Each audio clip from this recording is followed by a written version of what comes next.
Rose délicieux.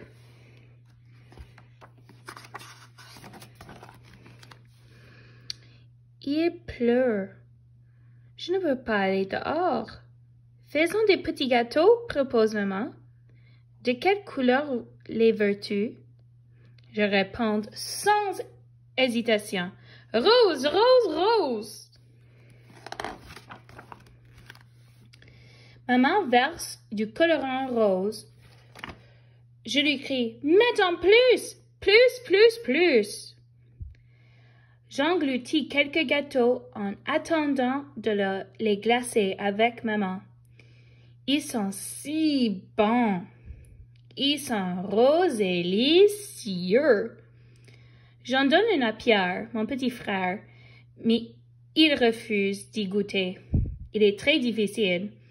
Alors, c'est moi qui le mange. Ma sieste terminée, je supplie ma mère. S'il te plaît, maman, est-ce que je peux en avoir juste un autre? Non, tu en as eu assez, dit-elle. Et ne pique pas de colère. Je pique aussitôt une grosse colère. Après le souper, je dévore d'autres petits gâteaux, puis je refuse d'aller au lit. Je gémis. Un dernier gâteau rose et je vais me coucher, promis. Exaspéré, papa agite un doigt sur mon nez et dit « Non, tu en as eu assez. »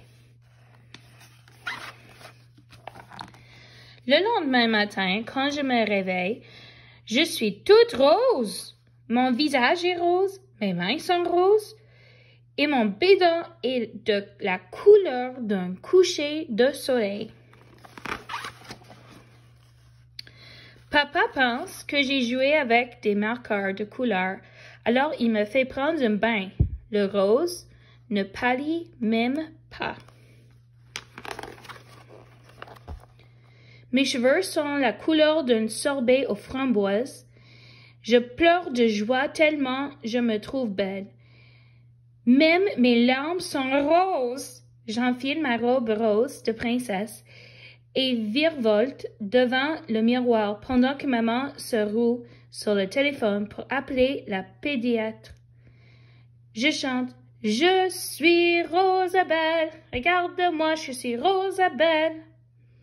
Maman attrape son sac à main.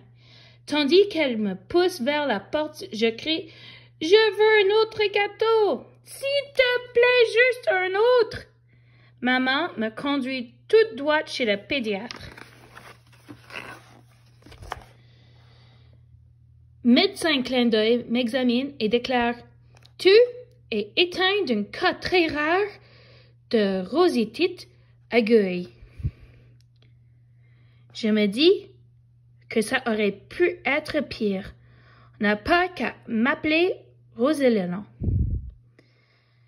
Médecin clin d'œil ajoute « Pour la semaine prochaine, ni petit gâteau rose, ni gomme à mâcher rose, ni barbe à papa rose. » Bouh!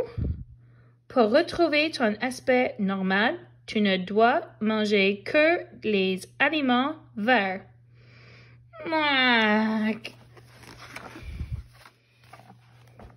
Sur le chemin de retour, nous nous arrêtons au parc. Mon amie Alice est là, mais elle ne me voit pas car je passe inaperçue parmi des pivoines roses. Quand je fais signe à Alice, une abeille se pose sur mon nez. Je lui crie « Va-t'en! Je ne suis pas une fleur! »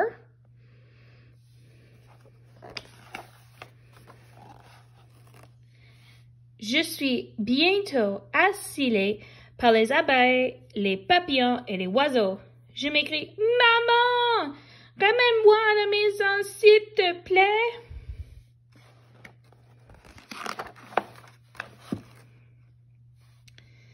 En quittant le parc, je demande si je pourrais manger un petit gâteau rose lorsque nous serons à la maison. Tu n'as pas entendu ce que la pédiatre a dit? Gronde-t-elle. Plus de petits gâteaux. Pierre tire sur les volants de ma robe rose. Moi aussi, je veux être rose comme toi, clame-t-il, vert de jalousie.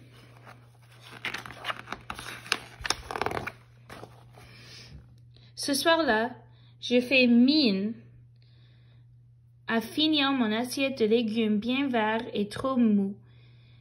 Mais, une fois la maison endormie, j'entre en douce dans la cuisine. Je grimpe sur une chaise et, en me mettant sur la pointe des pieds, je tiens le dessus du frigo où maman a caché les derniers petits gâteaux. Je ne prends qu'un seul petit gâteau rose et je le mange. Puis, je lèche le papier rose jusqu'à ce qu'il soit parfaitement propre. Quand je m'éveille le lendemain matin, je me sens différent. Je cours examiner dans le miroir. Je suis encore plus rose qu'avant. Une rose très foncée. À vrai dire, je suis plus rose. Je suis rouge. Je m'écrie, oh non, pas rouge. Je ne veux pas être rouge. Je n'aurais pas dû manger ce petit gâteau rose hier soir. Je veux revenir comme avant. Je sais qu'il me reste à faire. J'ouvre le frigo, je me pince le nez, j'attrape une bouteille d'orée Relish vert et j'en vide tout le contenu sur ma langue. J'avale des cornichons, des épinards, des olives et du chou. Je m'étouffe avec des artichauts. Je gobe tout rond des raisins et je m'épalie l'estomac des haricots, des petits pois. Aussitôt, je sens mes bras égordir, mes oreilles picoter et mes pieds se crisper.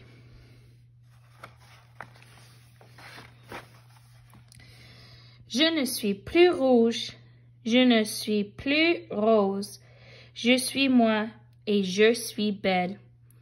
Mais dis-moi, mademoiselle Rose et les cieux, qui a mangé les derniers petits gâteaux de mon papa? À ce moment-là, Pierre entre en criant « C'est moi, messieurs Rose et les cieux !» La fin.